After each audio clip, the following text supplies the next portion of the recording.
Bonjour mon ami, je veux vous parler de la voiture Renault Mégane. La structure de Mégane ne diffère pas sensiblement des voitures compactes les plus simples du marché. La suspension est à jambes de force McPherson à l'avant et à poutre de torsion classique à l'arrière. Les triangles avant sont entièrement régénérés, l'axe et les bagues peuvent être remplacés. Les roues arrière présentent une solution typiquement française, à savoir des disques de frein intégrés à déroulement. Le boîtier de direction est à assistance hydraulique. Moteur. Comme je l'ai déjà évoqué, la gamme de motorisation de Mégane est immense, mais bien entendu, toutes n'ont pas été proposées en même temps. À cet égard, les voitures peuvent être divisées en celles datant d'environ 2012 à 2013 et ultérieures.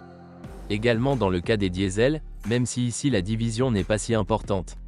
Tous répondent à la norme Euro 5 et un seul était sans filtre DPF, même s'il était disponible moyennant un supplément. Toutefois, les voitures immatriculées après septembre 2015 devraient être conformes à la norme Euro 6.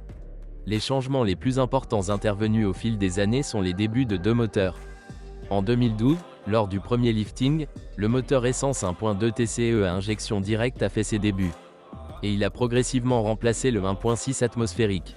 En plus de ces moteurs, le moins populaire 1.4 TCE, jusqu'en 2013, le 2.0 atmosphérique, uniquement avec CVT, et plusieurs versions du 2.0 TCE équipant diverses versions sportives et sportives étaient également proposées. C'est principalement la raison pour laquelle le nombre de moteurs utilisés dans Mégane était si important, mais nous en parlerons davantage dans le chapitre suivant. La gamme diesel comprenait cependant un 1,6 DCI, qui remplaçait le 1,9 DCI proposé jusqu'en 2012. De plus, sous le capot se trouvent des diesels 1,5 DCI et le très apprécié 2.0 DCI. Vous trouverez ci-dessous une liste de moteurs divisés en ceux avant et après le lifting. Je considère la période 2012 à 2013 comme un lifting, selon la nomenclature, année de création, de vente ou de production. Les moteurs étaient associés à des boîtes de vitesse manuelles. Outre la variante 1.6 16 volts de 101 chevaux et les moteurs diesel 1.5 DCI plus faibles, il s'agissait de boîtes de vitesse à 6 rapports. La boîte à 5 vitesses n'était proposée que dans les premières versions à faible consommation. Parmi les automatiques, on peut citer la transmission CVT, qui a été installée sous le capot de la Mégane avec le moteur atmosphérique 2.0, ou la DCT à double embrayage, qui a été installée dans les variantes de 130 chevaux des 1.2 TCE et 1.5 DCI. Les machines automatiques classiques équipant les moteurs 2.0 DCI, connus entre autres, fonctionnent bien. Des modèles Renault plus grands. Plus d'informations sur les engrenages dans le chapitre sur les défauts. Quel moteur essence choisir? Les personnes qui souhaitent acheter une voiture pour conduire sans se soucier de rien devraient se concentrer sur le moteur essence 1.6 16V le plus populaire, désignation K4M. Il dispose d'une courroie de distribution, d'un réglage hydraulique du jeu des soupapes et fonctionne bien au GPL. La consommation moyenne de carburant est d'environ 8 L, 100 km. Les performances sont moyennes. Il a été utilisé dans de nombreux modèles Renault et a également été installé dans la génération précédente de Mégane.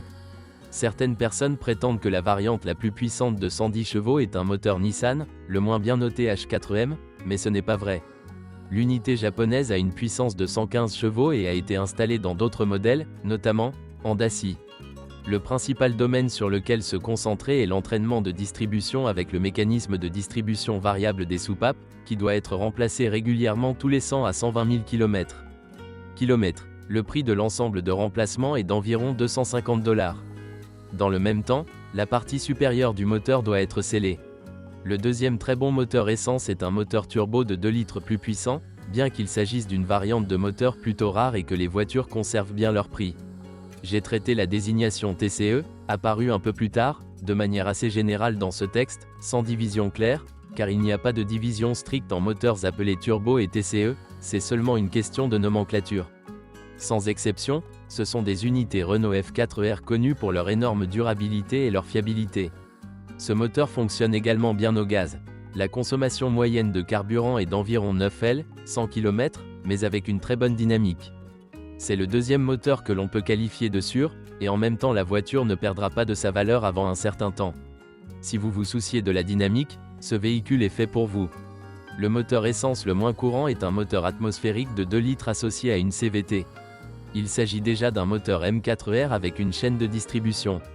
Il n'y a plus de réglage des vannes hydrauliques, l'installation de GPL n'est donc pas recommandée. Et cela est important car c'est le moteur le plus consommateur de carburant par rapport à ses performances, plus de 9 litres, 100 km. Vous devez garder un œil sur les vidanges d'huile en temps opportun et sur la qualité de l'huile. Le moteur est durable, a une bonne synchronisation et est relativement sans problème. Le plus gros problème est la transmission CVT. Même si vous achetez une voiture en bon état, cela ne veut pas dire qu'elle continuera à être ainsi. Plus d'informations dans la section défauts. Une caractéristique du modèle 2.0 avec CVT est l'équipement riche, la sellerie souvent brillante. Il était souvent installé dans les versions coupé et grand tour. Cette version s'adresse aux personnes qui souhaitent à tout prix posséder une Mégane essence à transmission automatique. Un meilleur choix que le 1.2 avec transmission automatique. Un choix légèrement controversé sera le moteur 1.2 TCE, sur lequel les avis sont partagés. Le moteur est équipé d'un turbocompresseur et d'une injection directe. La distribution est entraînée par une chaîne, mais elle n'est pas plus durable que la courroie d'un moteur 1.6. Il faut également prendre en compte la consommation d'huile, qui a affecté ce moteur, mais pas tous les exemples. C'est principalement à cause de cela que le système de synchronisation a souffert, car de nombreuses personnes ont amené le moteur dans un état où il n'avait plus assez d'huile. De plus, la chaîne n'était pas suffisamment lubrifiée. Étant donné que les problèmes n'ont touché que certains groupes d'individus, tout le monde n'aura pas une mauvaise opinion de lui. Avec un choix aussi large, je ne recommande pas ce moteur, mais je ne le déconseille pas non plus. Le dernier moteur essence est le 1.4 TCE qui, contrairement aux apparences, n'est pas entièrement apparenté au 1.2 TCE. La principale différence entre eux est l'alimentation électrique. Nous avons ici une injection multipoint indirecte. Elle est en proie à des problèmes de consommation d'huile, mais ce phénomène se produit moins fréquemment que dans le 1.2 TCE. Il dispose également d'une chaîne de distribution, mais avec une plus grande durabilité que le 1.2 et moins cher, environ. La consommation moyenne de carburant est juste en dessous de 8 litres, 100 km et la dynamique est bonne. L'installation GPL est un sujet assez controversé, même si de nombreux utilisateurs en sont satisfaits. À mon avis, c'est le moteur optimal pour cette voiture et de telles versions ne manquent pas sur le marché, même si elles sont moins nombreuses que le 1.2 TCE et bien moins que le 1.6 16V. Cependant, ce n'est pas le meilleur moteur. Si vous êtes prêt à accepter une dynamique moins bonne, choisissez le 1.6 16V, et si vous vous souciez des performances, choisissez le 2.0 TCE. Il convient également de mentionner que presque tous les moteurs TCE sont équipés de volants bimasse. Tout dépend de la variante de moteur spécifique et du fabricant de pièces détachées. Ils ne s'usent pas excessivement, mais lors de l'achat d'une voiture avec un kilométrage supérieur à 250 000 km, il faut prendre en compte le risque d'échec. Quel diesel choisir ? Jusqu'à 4 moteurs diesel peuvent prêter à confusion, mais la grande majorité sont des unités 1,5 DCI, plus de 70%.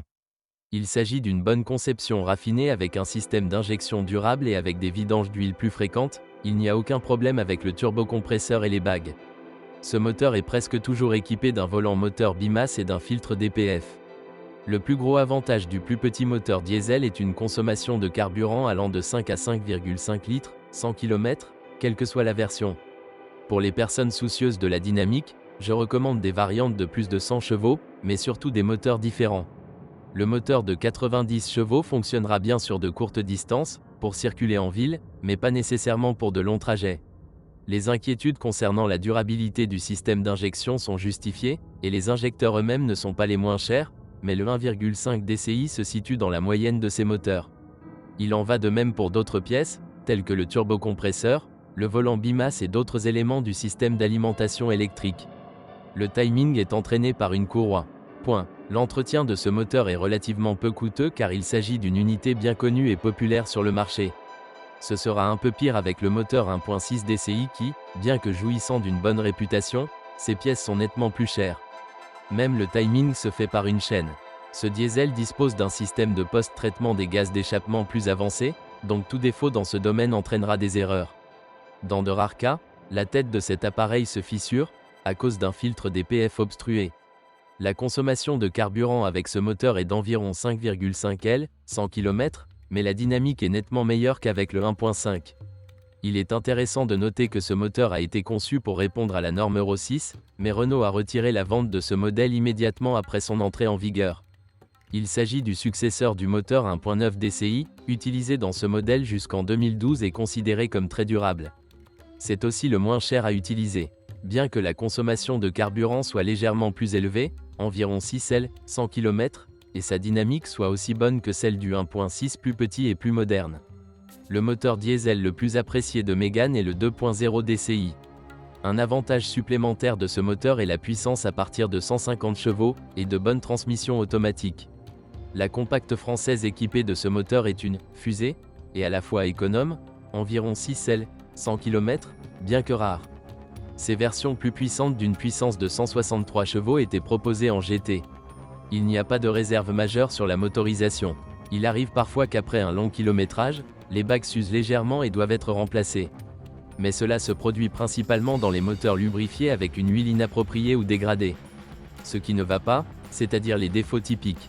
Les boîtes de vitesse manuelles à 5 rapports sont nettement moins durables que les boîtes de vitesse à 6 rapports. Après un kilométrage plus important, les roulements font du bruit et parfois les synchroniseurs s'usent. Cela est uniquement dû à la négligence du pétrole. Cependant, dans les transmissions à 6 vitesses, ces composants sont beaucoup plus durables et des réparations sont rarement nécessaires. Une autre transmission délicate est la CVT à variation continue montée sur le moteur atmosphérique de 2 litres.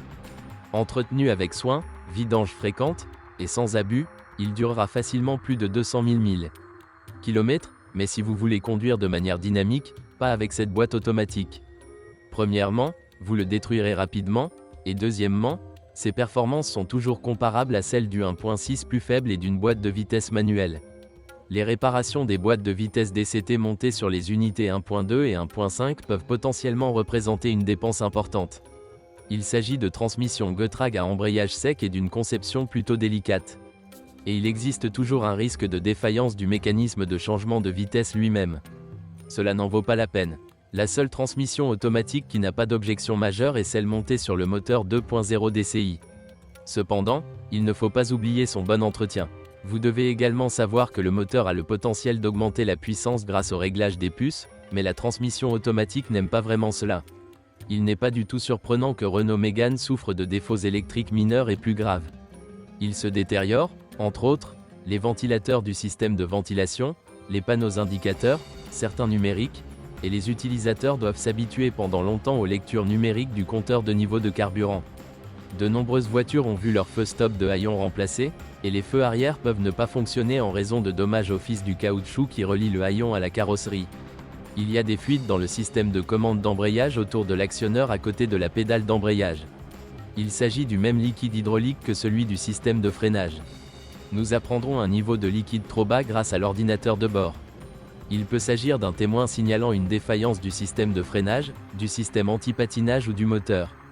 Cela ne vaut pas la peine de les ignorer, et au moins cela vaut la peine de vérifier le niveau de liquide de frein.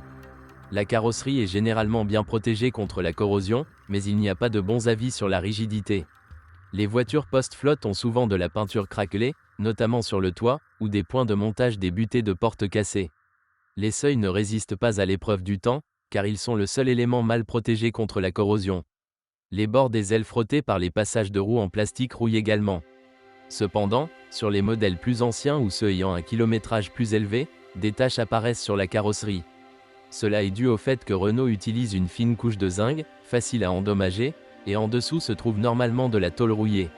Cependant, Mégane ne souffre pas de problèmes sérieux dans ce domaine, notamment au niveau du châssis. Un autre défaut de carrosserie concerne les drains bouchés dans la partie avant, près de la cloison moteur. S'ils sont complètement bouchés, de l'eau entrera dans la cabine. Merci de m'avoir écouté, n'oubliez pas de vous abonner à la chaîne et de noter ma vidéo. Si vous connaissez des problèmes avec cette voiture que je n'ai pas mentionné, assurez-vous de les écrire dans les commentaires.